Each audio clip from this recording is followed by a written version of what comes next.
Артроз екі тіземде, содан кейін панкреатит. Соны дәрігерлерге көріндім, мені пожизненно дейді, өмір бақи крион іш деп. Мен крион ішкім келмеді. Сосын өзіме ой келді, мен барлық тәртіппен жүрген адаммын, неге мен ауырамын? Сосын сіздің лекцияңыздан түсіндім, мен білетінім 1,9, білмейтінім 99 екенін түсіндім.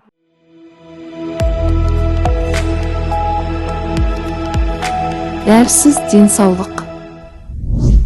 Мен көрсетіп жүрген тыныс алу жаттығулары, мұздай сумен шынығу, ағза тазалау, бәрін сіз тек қана дәрігердің кеңесімен, болмаса біздің орталыққа келіп жасаңыз. Өзіңізден жасасаңыз, денсаулығыңызға қауіп төнуі мүмкін, жауапкершілік өзіңізде. Армысыздар, біздің YouTube каналымыздың тұрақты көрермендері, міне 89 шағын мәреге жеткіздік. Осы жерде халыққа бір ауыз өзінің тәжірибесімен бөлісейін деген жылы жүректі, мейірімді адамдар бізге келіп отыр. Соның бірі сонау Павлодардан келген Жадыранның мамасы, қызыңыз менімен жұмыс істепті ғой да? Сол кісі жіберді ме? Сол кісі. Жақсы, керемет. Қандай мәселемен келдіңіз? Атыңыз, өзіңізді таныстырып қойсаңыз, жасыңызды. Менің есімім Тұрсын, Павлодар қаласы, Мойылды курортынан келіп отырмын. Балшықпен емдейтін. Иә, балшықпен емдейтін. Менде артроз екі тіземде, содан кейін панкреатит. Сол панкреатитпен мен енді где-то 3 жыл ауырдым. Ауырғанда хронический болғанмен приступ сияқты ауырдым. Соны дәрігерлерге көріндім, мені пожизненно дейді, өмір бақи крион іш деп. Мен крион ішкім келмеді. Сосын бірде ішемін, бірде ішпеймін. Негізі өзім салауатты өмір салтын сақтаймын, режиммен жүремін, алттан кейін тамақ ішпеймін, қара шай ішемін, нанды көп жемеймін, сухарик қып жеймін, майлы тамақ жемеймін. Сондай. Енді мұнда жан мен тән орталығын сол қызым айтты, одан кейін бір туыстарымыз келді, Павлодардан естіп келдім. Сол өзімді кәдімгі дайындадым, мен бірден келген жоқпын. Дайындалдым, сіздің нелеріңізді желіден ылғи тыңдайтынмын. Сосын бір көрейінші көзбен осы. Мен бұрындары сумен жуынатынмын да. Одан кейін бір 90 жылдар жуындым да. Судың тапшылық кезі бүкіл туыстарым үйде отағасы бәрі қарсы болып, су жоқта мынау не төгіп жатқан деп. Соны тоқтатып қойған болатынмын. Соны енді қайтадан көрейінші деп бір күш жібердім. Мен жалпы өзім табиғатым бір нәрсені мақсат етсем, соны аяғына дейін жеткіземін. Екінші өзім соны зерттеп, біліп, әбден бойымнан өткізгеннен кейін ғана біреуге айтамын. Сол мен енді жан мен тәнді құр естіп алып біреуге айтқанша өзім көріп көрейін келдім. Жасыратын жоқ, алғашқы келгенде бір сіз айтпақшы әлгі комфорт үйреніп қалған, үйренбедік, және бөлмеміздегі бір-екі келіншек кетіп қалды. Сосын бір ой келді, қызым жағдайың қалай, мама орналастың ба дегенде, жүріп кетіп жатыр, білмеймін деп сөйлеп қалып едім. Бір бала сияқты ана қызыма еркелеп, алып кетем десе, кетіп қалуға да дайын сияқты болдым. Шындық керек, өтірік айтпай. Соны сөйтіп жүргенде ойландым, қой енді мен келдім ғой, сонау жақтан, өзім Сарыағаштан келе жатырмын. Енді мынада боламын да, енді Алматыда әлі саумалмен емдеу орталығына барамын. Бір жолата келдім енді отағасының рұқсатымен. Соны енді ақырын емделіп, енді барлық нені сақтап, айтқан талаптарыңызды жазып, сөйтіп жүрмін, жан-жаққа қарап. Содан кейін мен табиғатты жақсы көремін. Табиғатпен сырласам, медеуге барған енді жылда барып жүрміз ғой балалармен. Бірақ осы жолы барғанда ерекше сондай көліктің ішінде отырғанда да табиғатпен сөйлесем кәдімгідей. Жақсы көремін. Содан өзіме бір қуат алғандай болдым. Сол дәл медеуге баратын күні менің сол жақ седалищный нерв дейді ғой, жиі ұстайды. Сол ұстап қалды да мен Гүлбануға айттым, мен бара алмайтын сияқты. Барғым келіп тұр, бірақ ауырып тұрмын деді. Гүлбану айтты, барыңыз деді, жеңіңіз бойыңыздағы нені бәрі. Қорқынышты неме. Иә, сол сөз маған себеп болды да, бардым, 3 бөшкенің үшеуіне де түстім, 2 бөшкен ағылатқан неге. Маған ұнап жатыр, жақсы. Суға да бәрін үйрендім. Үйде дәрі ішемін, мұнда дәрі ішкен жоқпын. Жақсы болады деп сенемін. Рахмет барлықтарыңыз. Сосын бірден жалдып кеткендей болды. Сосын ойладым, менікі осы сумен, сосын мынау шөп шай, енді үйдегі шөп шайды өзіміз енді алдық. Тыныс алу, психологиялық жаттығулар. Неше түрлі жаттығу жасаймын, бірақ мынандай тыныс алу жаттығуды біз қате жасап жүрміз, бе басқа жаттығу неме, мынау іштен деген ондайды мен білмейді екенмін. Былай зарядканы таңертең намаздан кейін жасаймын өзім. Амал жоқ менде өзі, сондай бір қимылды адаммын. Сосын өзіме ой келді, мен барлық тәртіппен жүрген адаммын, ешкімге ренжімеймін. Өйткені сабыр деп мен сабыр сақтаймын. Неге мен ауырамын? Сосын сіздің лекцияңыздан түсіндім, менің ауруымның барлығы сол әлгі өзімнің бір бәрібір мен білмейтін бір бойымда бір келеңсіз мінез бар екен ғой. Уайым бар шығар. Уайым бар шығар. Өйткені балалар болған соң немере болсын уайымдайсың ғой. Соны мен жеңуім керек. Сосын әлгі менің білетінім 1.9, білмейтінім 99 екенін түсіндім. Адам өзін Мың өзі жерден зерттеу керек. Міне апа жоғары білімім болса да мың жерден 4 кітап шығардым. Сонда да менің әлі білмейтінім 99 екен. Мына Мәшһүр бабамыздың немересі қайтыс болды, иман сәлемет болсын. Қуандық аға ма? Қазір сол кісі айтатын да екі рет академик болған кісі сол кісінің кітабымен мен кітап жаздым ғой. Сонда айтатын да мен 6% білемін әдебиетті деп. Жаңа сіз айтып тұрған кезде мен әдебиетшімін ғой.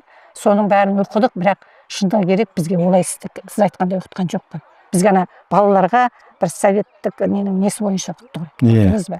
Сондықтан ойладым, менің оқығаным мына әдебиет 1.9 екен ғой. Мен 1.9-ын біледі екенмін ғой деп. Енді мысалы 38 жыл жұмыс істесем, 38 жыл абай жолын оқыдым мен. Омар Шасқын. Кім болып жұмыс істедіңіз? Қазақ тіл әдебиеті мұғалімі, дарынды мектепте, гимназияда. Сонда ойлап қоям, менің білетінім түк емес қой деп ойладым.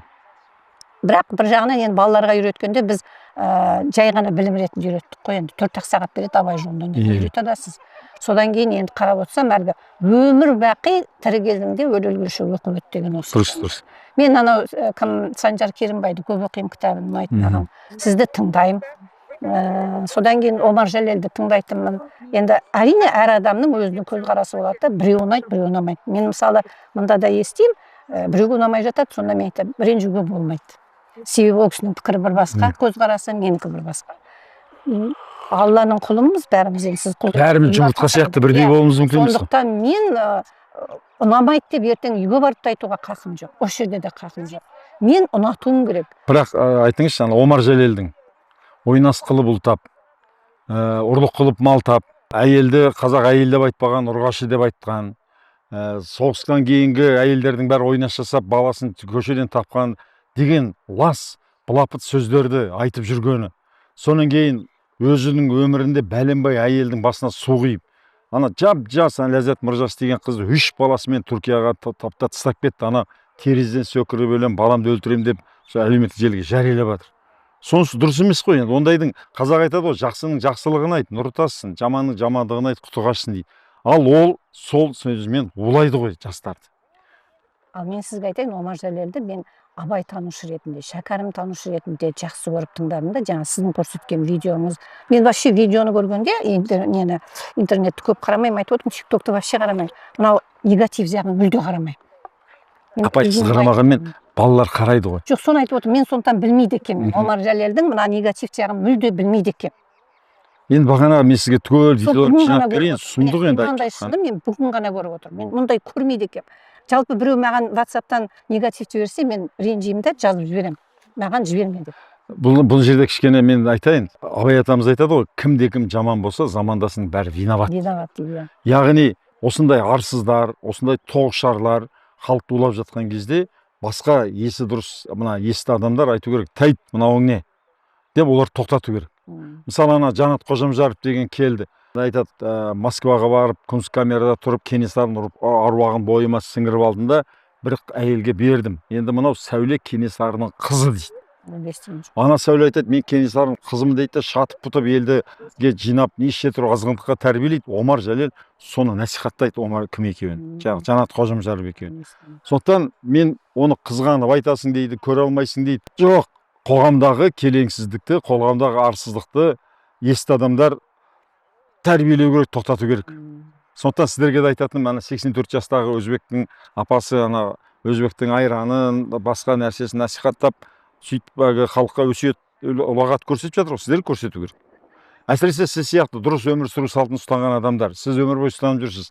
Мұнда жаңа бірдеңке үйрендіңіз бе? Үйрендім, айтып отырмын ғой. Сол үйренгенім жаңағы тыныс алу, содан кейін ренжімеймін дегеннің өзіне ренжіп қаламыз ғой. Сол ренжімеу, сосын әлгі не қалай жұмыс істейді? Иә, үйге барғаннан кейін отағасы мені, мысалы мен Меккеге барып келдім, сол кезде айтады, бір ренжіп қалсам, сен идеал деп көрдім мені. Мен айттым, біз енді идеал бола алмаймыз ғой енді деп. Жаңағы имам молдады. Соны мен өзім ойлап қоямын, бір сюрприз ғой жасап, осы жерге келгеннен кейін енді соны бір көрсетіп, бір өзімнің мінезімді, сондай бір көркем мінез. Көркем мінезім, сосын суға шомылу, үндемеу, табандылық, сондай бір сыйластық дот ағасы деп сыйлағанмен болады ғой, отбасы болғасын, екеуміз ақ тұрамыз өзі. Сол сондай бір өзімді өзім басқа қырынан көрсеткім келеді. Керемет. Сергектік күш пайда болды ма? Сергектік күш пайда болды. Ашықтыңыз 6 күн. Иә. Соған өзім таң қалдым. 6 күнге мен қалай шыдап жүрмін? Оразада жарайды, кешке тамақ ішемін. Иә. Мында қалайша? 6 күнде былайхан нәрте атқан жоқсыздар, тек қана сүт іштіңіздер, Иә. биенің сүті, сүті, шырын іштіңіздер. Соған өзіміз кәдімгідей ішіміз тазарды. Сосын ағзаммен сөйлестім мен. Аха. Бір ғажабы. Сосын ағзаммен сөйлесіп, ағзамды түсіне білдім. Ағзам маған рахмет айтқандай болды. Мен ағзама рахмет айттым. Медитацияның құдіреті күшті ғой. Мен соны түсіндім. Медитация деген бір түсінбейтінмін да мен. Аха. Ол не нәрсе, қалай ол мүмкін емес деп. Аха. Мен соны ұқтым, маған осы керемет болды.